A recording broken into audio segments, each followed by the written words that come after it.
Hello everybody and welcome to another, oh God, I look like hell, another episode of Shit Loretta Knows. So today the topic for discussion is anxiety is your friend. And for those of you who do suffer from anxiety, you might be thinking, what the fuck is this bint on about? How can anxiety be your friend? Well, I want to ask you who has had anxiety or does have anxiety is how well are your current strategies for dealing with your anxiety working? How successful have you been at completely eliminating anxiety from your life? And if you tell me you've been super successful, then I have to call bullshit, because anxiety is an evolutionary imperative. Anxiety is what stops us from jumping off a building. It's what stops us from sticking our hand in the fire. It's what stops us from having that relationship with the inappropriate other. It is what stops us from spending too much money that we don't have. Now, it doesn't always work that well because many of us do those things despite anxiety. But anxiety is a biological imperative. It's what stops you from doing really stupid shit that can kill you. So what is anxiety in any case? Well, we all know it's an emotion, right? And anxiety is a future imagined fear. Now, I'm going to say this again. It's a future imagined fear.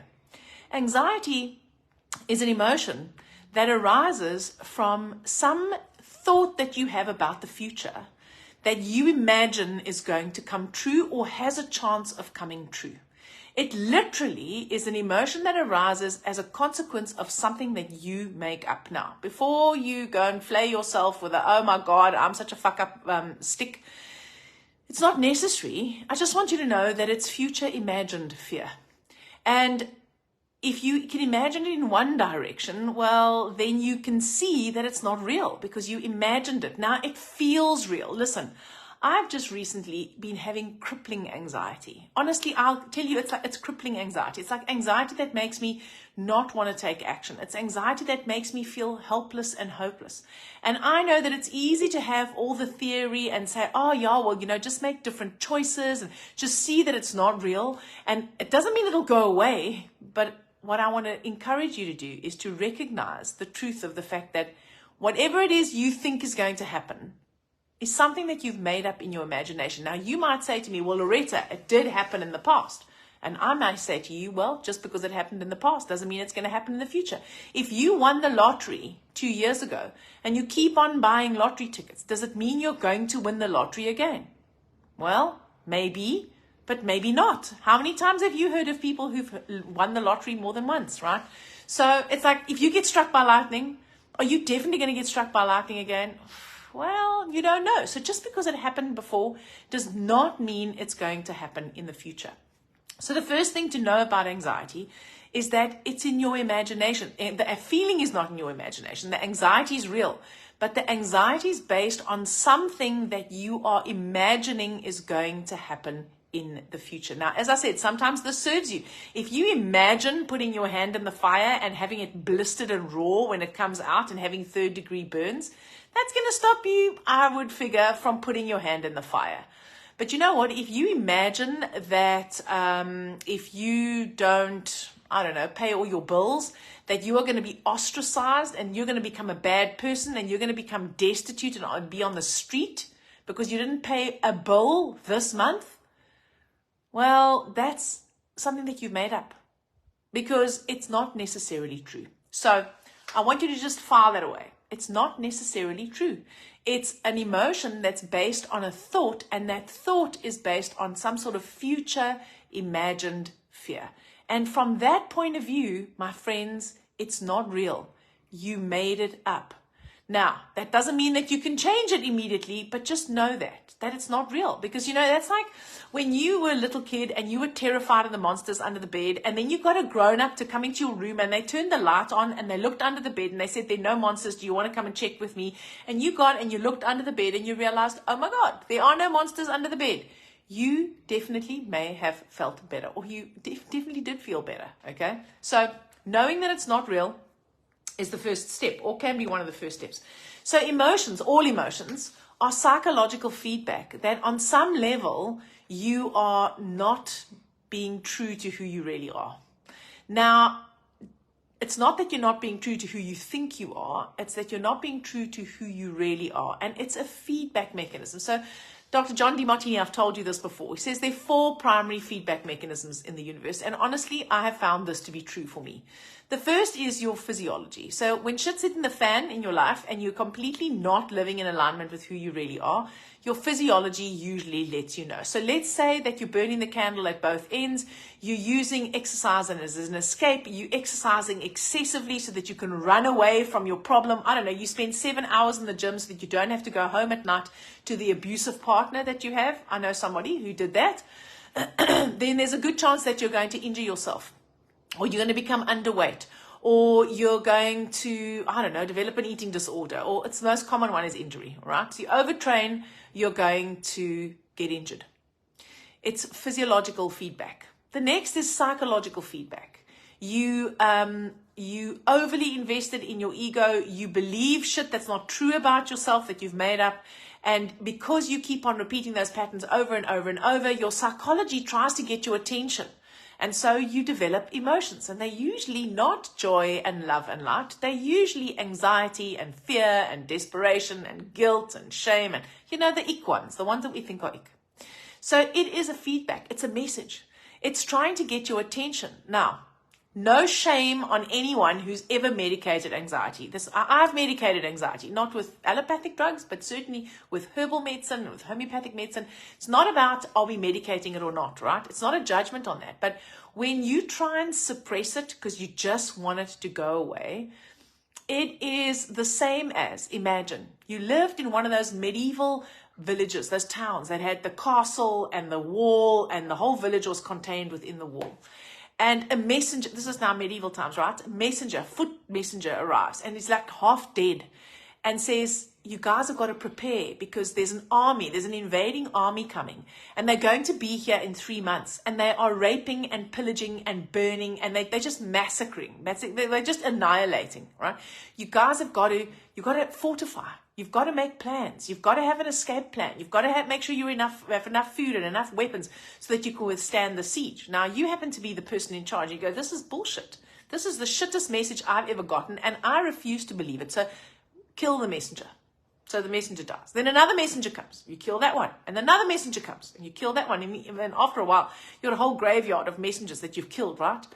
And you've made no plans to fortify the keep, to put the stores in place, to get the women and children somewhere safe. You haven't done that. And then the invading army comes and you're like, oh shit, I should have listened to the message. That's what happens with any of these feedback mechanisms, whether they're physiological or psychological or sociological. In other words, like, your friends and your family are telling you things. The more we suppress the message, the louder it's got to come. So, there's that meme that says, you can ignore the whispers, something like, you can ignore the whispers of your body, until you can't ignore the screams anymore. If you ignore the whispers, you're going to have to prepare yourself for the screams.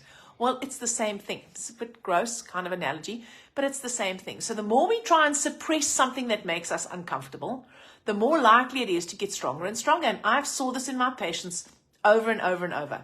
So if I had patients that suffered from anxiety or depression or some sort of psychological, emotional kind of issue, and they used suppressive tactics, whether it was medication or ignoring it or putting on their big girl pants or whatever their strategy was to just not have to deal with that, they dealt with it in the short term and they were okay in the short term, but in the long term, it always came back and bit them on the arse, and it usually came back stronger, more severely, all right? So it's a message. It's like a gateway. Anxiety is like a gateway emotion into some of the others, right? But it can be a gateway to the greatest joy. It doesn't have to be a gateway to shame and guilt and, annihilation. It can be a gateway in the opposite direction also, but not if you don't get the message. All right. So what it does, it helps you to build resilience, because if you can be uncomfortable with discomfort, then you are more likely to step out of your comfort zone. Because here's the thing, my friends, we all want to have amazing lives, and we all want to do amazing things. We want to have lives that have meaning. So we don't all want to save the world. I get that, okay? But on some level, we all want our lives to have meaning, and we all want to make a difference, whether it's to ourselves, our nuclear family, our extended family, our community, our town, our village, our country. It doesn't matter. We all want to feel as if our lives matter. And we all want our lives to have meaning. And the meaning in your life happens when you're living in alignment with your limitless spirit, as opposed to living in alignment with your limited ego. Now, ideally, you want to be in alignment with both, and then you want to be able to say, okay, I see that this is the strategy of my ego, and this is the truth of who I am. This is my limitless spirit, and this is what I would love to create. And in order for you to step out and create what you would love, you are going to have to get out of your comfort zone, which means that you have to become okay with discomfort. Now, when you're having a raging panic attack and you feel like you're going to die, it's very difficult to be okay with that discomfort. I get that. I'm talking about the kind of discomfort where you feel shit, you're not loving your life, you're anxious, you're waking up at 3 o'clock in the morning, maybe with your heart pounding. In my case, it's wake up at 3 o'clock in the morning with your heart pounding, then have like a massive hot flush, and then start thinking about everything that makes you anxious, all your future imagined fears, right? So even under those circumstances, when it's not bad enough where you think you're dying, right, and you need like emergency treatment, then you can actually regulate this. But you need to know how, and you need to first appreciate that the anxiety is not a bad thing. The anxiety literally is trying to help you to access the truth of who you really are. So what the anxiety does is it helps you to build resilience. It helps you to become comfortable with discomfort. So whenever you want to create anything, whenever you've got any kind of goal, whether it's an ego-aligned goal or it's a soul-aligned goal, the truth is you are somewhere in your life and you want something else. So let's say that I am, let's just say you're ill. So you've got signs and symptoms and you want to be vibrantly healthy, right? So you've got some sort of recurrent thing that happens to you, whatever it is, whether it's anxiety or infection, or it doesn't matter. You've got this recurrent health thing that's holding you back. And what you would love is vibrant, optimal health. So there's a disconnect, right? There's a discrepancy between where you are and where you want to be. And that discrepancy results in tension. I don't have what I want, but I really want this thing. But I've got this thing that I don't want, but I want this thing that I do want. And that tension is of two types. It creates something called structural or creative tension, which means that that's the tension that you set up in order for you to create what you'd love. So imagine it's an elastic. You take an elastic and you're pulling it, and you want it to resolve in a certain direction. Now, if it lets go on this side, you're back where you started, having been slapped in the face by the elastic. And if you let go on this side, you hopefully get hit in the arse and you get propelled closer to what you'd love to create. So that tension can either resolve in the direction of what you would love, or it's going to resolve in the direction of what you've got. And so think of it this way. You have two types of tension that are set up from the minute you are somewhere and you want to be somewhere else. Two types of tension: creative tension, creating what you'd love, and psychological tension, uncomfortable and hating the discomfort and just wanting it to go the fuck away. Now, if you soothe the psychological tension, that's like letting go of the front of the elastic. Poof, you get hit in the face and you're back where you started. So now you go, oh, but I'd really love that. Oh, but I can't have that. Oh, but I'd really love that. Oh, but I can't have that. And every time it slaps you in the face, it's more and more painful. Or you can have it go the other way. You can go, okay, this is structural tension. So here's the key with structural tension is you don't know how to get this, eh? So you can't just resolve it. You can't just resolve it immediately. So what you have to do is you've got to take one step closer and one step closer and one step closer and one step closer. And as you do that, there's less and less chance of getting slapped, right? Because now there's not quite as much tension. So what very often happens is we get here, now there's no tension, and then we set another goal. So now we've got tension again, okay? So the way in which you do that is by holding the elastic tight and just going, okay, well, I'm not going to let this go. I'm not letting this go. Instead of letting this go and letting it snap, I'm going to just move closer and closer. I'm going to let this elastic, this tension, pull me forward. I don't know how I'm going to get you. I don't know. But this is the trick. When you have structural or creative tension, it allows your intuition to start firing more effectively. So now here you are going, this is uncomfortable. I'm not loving this. And then you get a little hit from your intuition to, I don't know, go for a walk on the beach. So you go for a walk on the beach. Now, you're still not feeling unanxious, okay? You just feel better while you're on the beach, let's just say. And then you get another hit that says, maybe you should go and speak to your therapist. So you go and speak to your therapist and you feel a little bit better. And maybe it says you need 6 months with a therapist. So you have 6 months with a therapist and so you feel a little bit better. And so you get closer to creating the health that you would love to have. So the problem here is that holding this tension and taking steps without knowing whether they're going to work or not, and very often taking steps that don't really make you feel better necessarily. They don't take the tension away immediately. This is not an instant gratification process, okay? This is a delayed gratification process. So you know what it's like when you delay the gratification. You know what the difference is between forking out for that overseas holiday on your credit card with money that you don't have and that you then have to pay back when you come back from your holiday, or saving until you have enough money so that you can go on your holiday. Now, the difference is that with your credit card, you could go tomorrow. And with the saving, it might take you a year before you go. But you know what? If you pay with your credit card now, you're going to be paying a whole lot more because you're going to be paying that interest back. So in other words, you're going to be paying more for the holiday. You'll already have had the holiday. You'll still be paying for the holiday in 6 months' time. So you're going to have instant gratification, but long-term pain. And with the delayed gratification, you're going to have delayed gratification. It'll take you a while before you get to go to on the holiday. But when you come back from the holiday, you can start saving for the next holiday because you don't have anything that you have to pay back.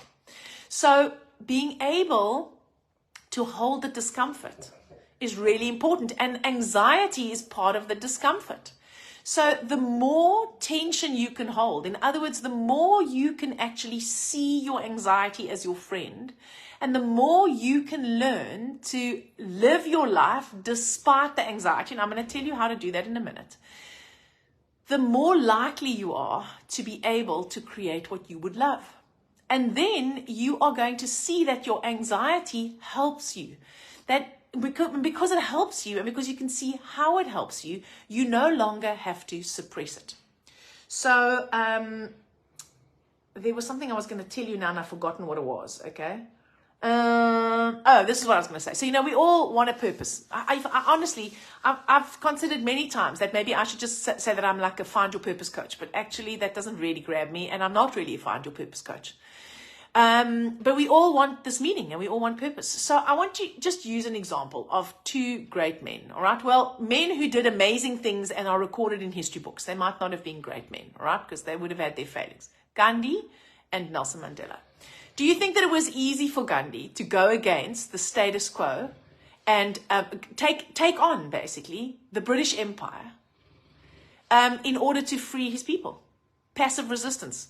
Do you think that it was easy for Gandhi to do the whole passive resistance thing when people were saying, fuck, dude, passive resistance is not going to get us anywhere. We have to fight. And he's going, well, dude, we've tried to fight, but they're stronger than us and their weapons are bigger than us. So let's try something different. Do you think that there were a lot of people that said he was a nut? Of course there were. Do you think that he ran the risk of being rejected by people that he loved? Totally. Do you think he alienated some people that he loved? I'm sure he did. But he had a vision and he had an end result that he wanted to create. And as a consequence of that, he was prepared to put up with the discomfort. And he would have had a lot of discomfort. Same with Nelson Mandela. Do you think that Nelson Mandela was like, I've got no anxiety about going to jail run by the apartheid regime. I'm sure nothing bad will happen to me in jail. 27 years, no problem. I've got no idea how long they're going to keep me there. They might keep me for 6 months. They might keep me for 6 years. It ended up being 27. He didn't know how long it was going to take. And there was a good chance that he might die there. Do you think he was like, I don't have any anxiety about this. I can definitely stand for my principles. Do you think he had no anxiety about leaving his family behind? Do you think he had no anxiety? Do you think he had no anxiety? Well, of course he had anxiety, guys. But he had a cause that was so much bigger than himself. And he was prepared to hold the tension of not knowing how we were ever going to have a democracy, of not knowing whether that would even be possible or how it was going to happen, and of not knowing how long he would have to sit in that jail before he got out. And even when he got out, not knowing what would happen when he got out.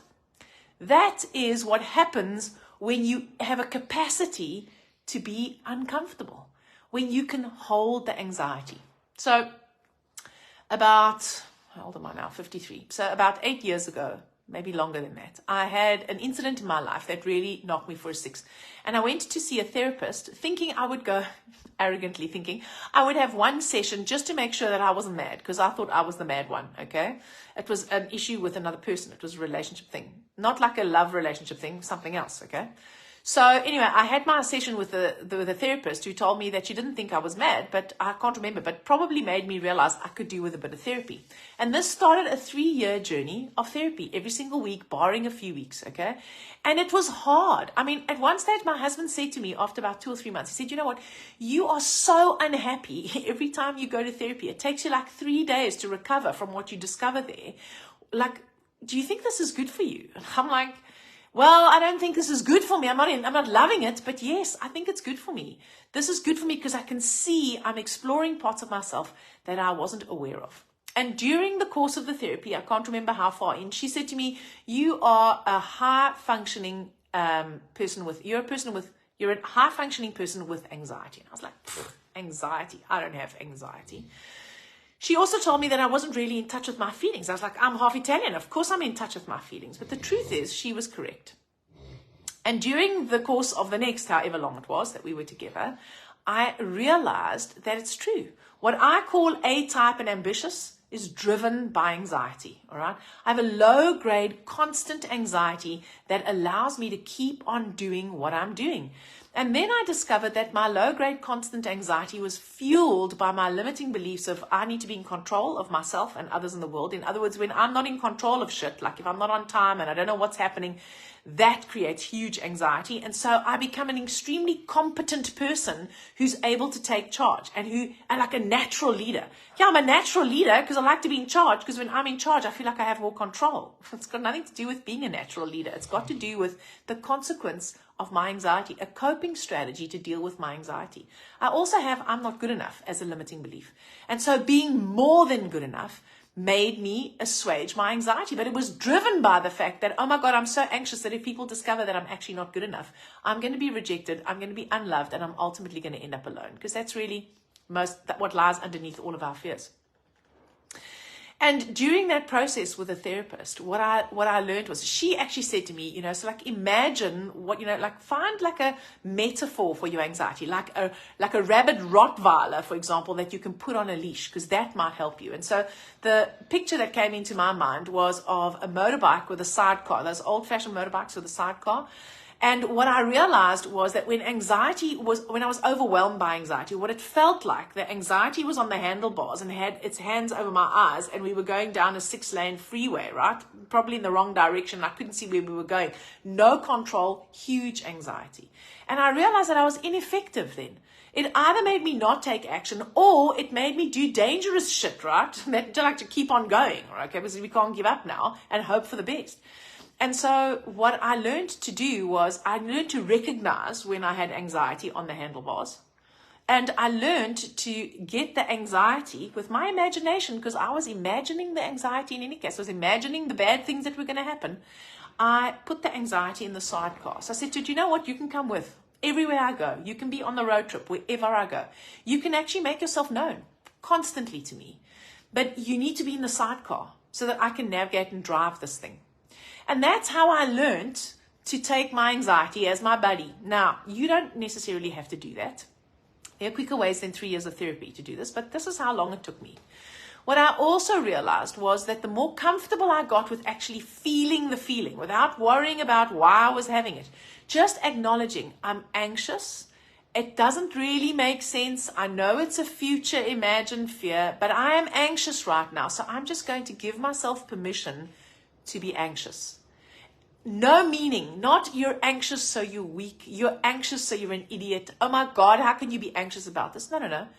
It's okay. You're anxious right now. So why don't you just feel into that? And I found a safe way for me to be able to acknowledge the anxiety and feel the anxiety without letting the anxiety take control.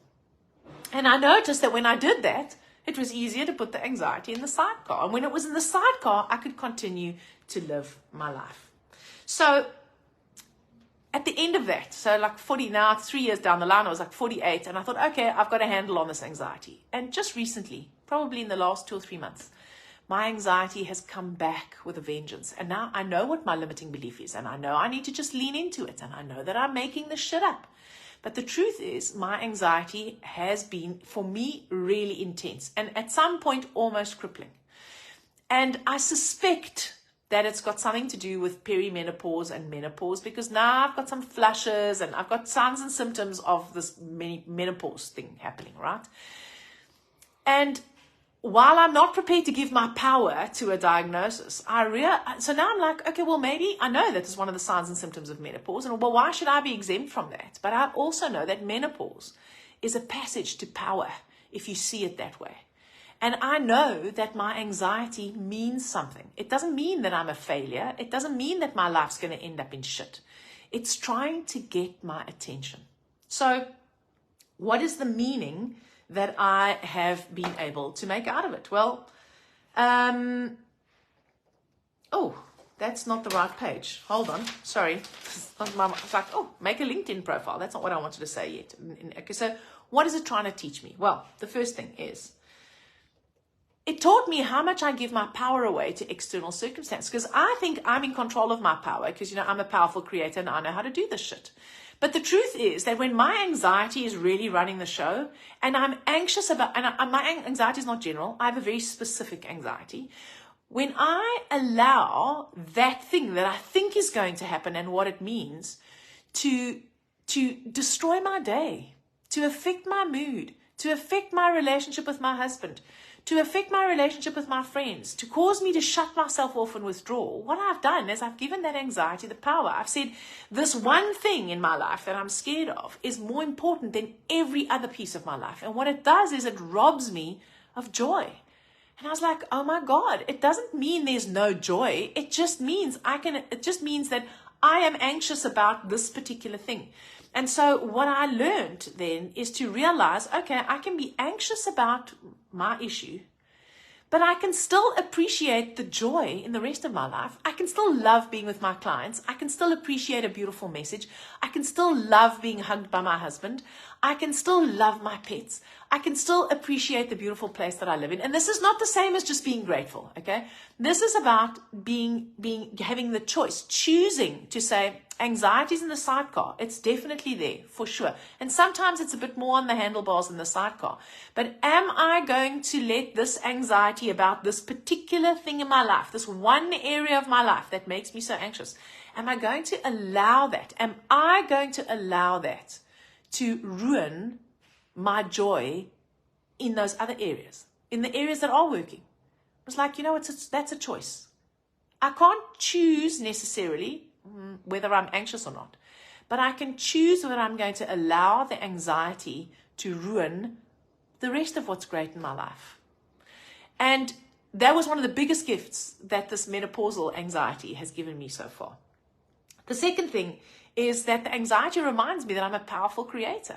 It says, yes, Loretta, you're a powerful creator. Do you want to walk the talk? So yeah, I actually do want to walk the talk.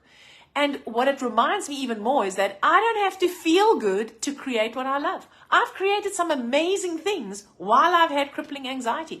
Not because I'm tough, not because I put on my big girl pants. I created some amazing things while crying every day and feeling helpless and feeling hopeless, because I know that in order to create what I love, I don't have to feel good, guys. I just have to know what it is that I would love and put my focus there.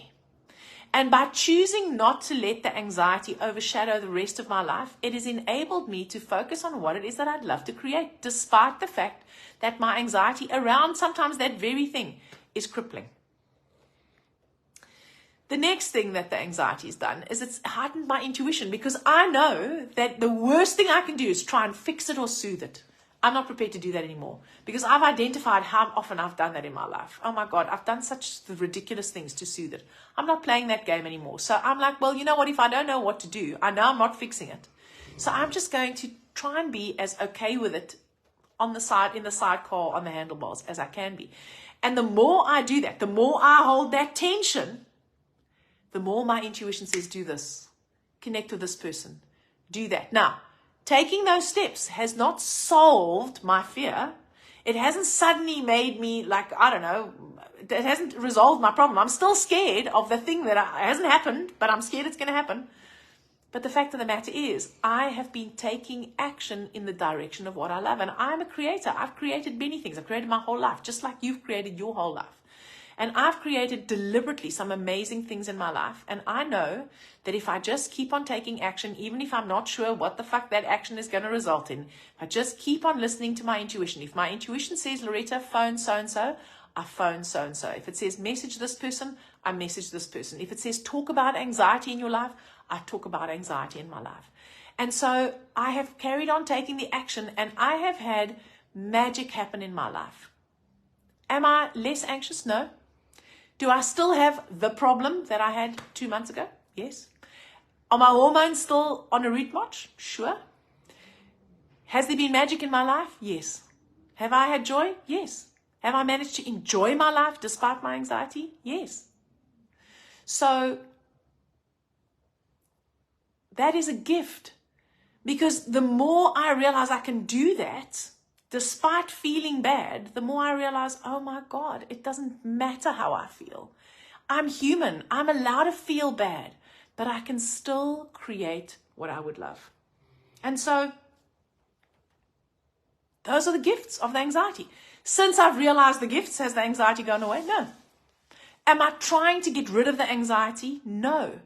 All I'm trying to do is make sure that the anxiety doesn't get on the handlebars and put its hands over my eyes and force me to do what I've always done. Because here's the thing, if you carry on doing what you've always done, you're going to keep on getting what you've always had. Or you keep on getting the same thing, right? Over and over. So I have a client that I'm going to tell you about as well. His name is John. His name is not John, but just imagine his name is John. And his limiting belief is, I don't belong and I'm not worthy. And he has a fairly high-powered job, works in IT, runs teams, and I've known him for many years, long before I even understood limiting beliefs. And he's always had a problem with anxiety and anger. And so he's in a job, and then he thinks this is going to be great, and eventually he gets frustrated because no one listens to him and they don't implement what he suggests, and he feels like he's not being seen and heard, and then he loses interest, and then he actually moves on somewhere else. But he keeps on repeating the pattern everywhere he goes, okay? Except that now recently, in the last year or two, we've done a relatively fair, not like months and months of work, like an occasional session here and there, and sort of 5 or 6 sessions in a cluster. And since he's recognized that it's the fact that he believes that he doesn't belong that is holding him back, and the fact that he feels invisible and unseen and unheard is holding him back, and he's recognized what his strategies are, he's still anxious. But funnily enough, his anxiety has dialed itself right down. And so has his anger and frustration, because his anger and frustration, that was his coping strategy, right? The anger outbursts. And so that's all gotten less. And we've done nothing to the anxiety itself. What's happened is he's understood that when the anxiety is running high, it's because his limiting belief is really firing, and then he just asks himself, what would he love? Well, what he'd love is he'd love to actually run an effective team. He'd love to be part of a team. That's what he wants. He wants a team that's going to grow this company and grow this business and make a difference. That's what he wants. And because he has a soul-inspired goal and choice, he can recognize when the anxiety is acting up, and that means that his limiting belief is actually running the show, and he can choose something different. And in doing that, the anxiety becomes so much more manageable. I've got lots of stories to tell you about clients that I've had who are anxious, all right, and who are less anxious, or who are anxious and who can manage the anxiety and get it to the sidecar, all right, or whatever their version is, because this is totally doable. So, I'm running way over time. So how do you do it? Well, the first thing is recognize and acknowledge the feeling without judging it. Try not to judge the fact that you're anxious. Just like, okay, I'm freaking freaking out here. Okay, great. Okay, first thing. The second one is allow yourself to feel it. Just allow yourself to be anxious, right? Without having to fix it or without having to make it go away. This is probably the hardest part. Now, there are tools and techniques that you can use. You can hold your thumb. In Jin Shin Jitsu, your thumb helps you to harmonize anxiety. You can hold your index finger because that helps you to harmonize fear. You can do some deep breathing. You can pray. There's a lot of things that you can do. There's a lot of tools and techniques. Don't have time to go into it here. The third thing is to separate the data from the drama. In other words, ask yourself, what are the facts here? What is really real that you can prove? So my anxiety is like, I might say, oh yes, well, these are the facts. Okay, well, the truth is, has that thing that you're terrified of, has that actually happened? Well, no, but it could. And it's almost happened many times. Well, did it happen? No. Okay, so it hasn't happened. No. Right. So the facts are, it hasn't happened, right? Yes. Has it ever happened? No. Are you scared it's going to happen? Yes. Okay. So has it happened? No. So what are the facts? The facts are, I'm anxious because I'm worried about da-da-da-da. That might be a fact, right? Everything else is a story. I'm weak. I shouldn't be anxious. I should be on this. Well, mine would be like, oh my God, Loretta, you teach people how to do this. How can you be anxious? How can you let this, you should be treating this. Surely there's a remedy that you should be taking. You should know how to sort this out. All of that's the drama. Separate it. Separate it. The only thing that matters is I feel anxious. That's it. Not even what you feel anxious about, actually. Just I feel anxious. Then ask yourself, what is this trying to tell me? Now, this can be challenging. So one of the ways you do this, ask yourself, what does it force you to be, do, or have? Right? What does the anxiety force you to be, do, or have? And how does that help you? How does that benefit you? That's one way of doing it. Or ask yourself, what is the anxiety trying to wake me up to? What is it that I'm not loving about this situation? What is it in my life that I'm not loving? And what would I love instead? Because as soon as you connect to something like that, it might be, okay, well, you're opting for safety. Because remember, your ego is always opting for safety. And your spirit, your limitless spirit, is almost always opting for what it loves and creation. And creation is uncertain. Safety is certain, even if it's shit. So like even that can absolutely change your perspective. And then remember, you've always got two types of tension. When you've got something you don't want and you want something else, right? There's always two types of tension: creative tension or psychological tension. If you soothe psychological tension by working harder, pretending you don't have it, not feeling your feelings, shutting yourself away, comfort eating. For me, it's like reading and comfort eating, okay? I close myself off. I lose myself in the book. I rest, I read, I comfort eat. I shut myself off from people as much as I can. I only do what I have to do with people. That's my strategy. Well, I'm soothing my psychological tension. Okay, so it's not that I don't allow myself ever to do any of those things. It's just going, well, is this a soothing mechanism? Because if I'm soothing, then I'm getting further away from that thing that I'd love to create. And so if it's like, well, okay, I'm not soothing here. I'm just going to keep on taking action. Because, this is what I say to myself. What if this is just creative tension? What if this is the breakdown before the breakthrough? Because that's how this shit happens. I know that big change needs big discomfort. I'm like, oh my God, I must be heading to such amazing change because I am so fucking uncomfortable right now. Okay, well, that just gives me a little bit of perspective. It just allows me not to be quite so overwhelmed. So, anxiety can be your friend. You're never going to get rid of anxiety completely. It's a biological imperative designed to make you safe. It's part of the evolutionary process. You can't get rid of it. You actually don't want to get rid of it because it does help you to not do stupid things, all right? But you don't want it to overwhelm you. And so you want to become better at being okay with being anxious, because then you have a capacity for more discomfort. And the more discomfort you can tolerate, the more you can create what you would love. Now you might say, well, why should I have to be uncomfortable to create what I would love? Well, you know what? Because what you'd love is not what you've got. And so in order to create what you'd love, you've got to step outside of your comfort zone. And you've got to do things that you're not used to doing. And those things may be uncomfortable. What happens with us is the minute it gets uncomfortable, we go, no, it's just too hard, and we give up. So if you want to find out why it is you sabotage yourself, why it is that you keep on, putting a spoke in the wheel, why it is that you can't create you can't create what you'd love because you are unable to sit with the discomfort of being anxious about, is it going to work or isn't it going to work? Have I made the right decision or haven't I made the right decision? Is this really my intuition? Can I be sure? Because you don't know. Because you're going to take the step and, well, you're not suddenly miraculously going to get what you'd love. But, it's like following a breadcrumb trail, and you've got to trust that you're following the trail in the direction of what you would love. This is not easy, but it's so rewarding once you get this. So if you have a problem with anxiety or any other negative emotion or any chronic medical condition, you worried about your health in any kind of way, then I would love to help you. I would love for us all to become resilient anxiety lovers. And I'd like us all to just be friends with our anxiety, because I know that when we do that, that's when we can truly step into our power, and that's when we start making a difference in our own lives. And when we serve ourselves, we serve those around us, and that's when our lives start having true meaning and purpose. So if you're ready to take that step, my friends, then I would love to be the person to guide you. You can reach out to me, send me a message, or you can type I'm in the comments, and I will reach out to you. We'll set up a free call to see what it is that your issue is, what it is that you'd love, and can I help you to get to where you would want to be. I would love, as I said, to be that guide. So I hope you guys enjoyed this. I'm sorry I've gone way over time. Thank you for being here and watching Shit Loretta Knows. If you are watching this live, please type live in the comments. If you're watching the replay, please type replay.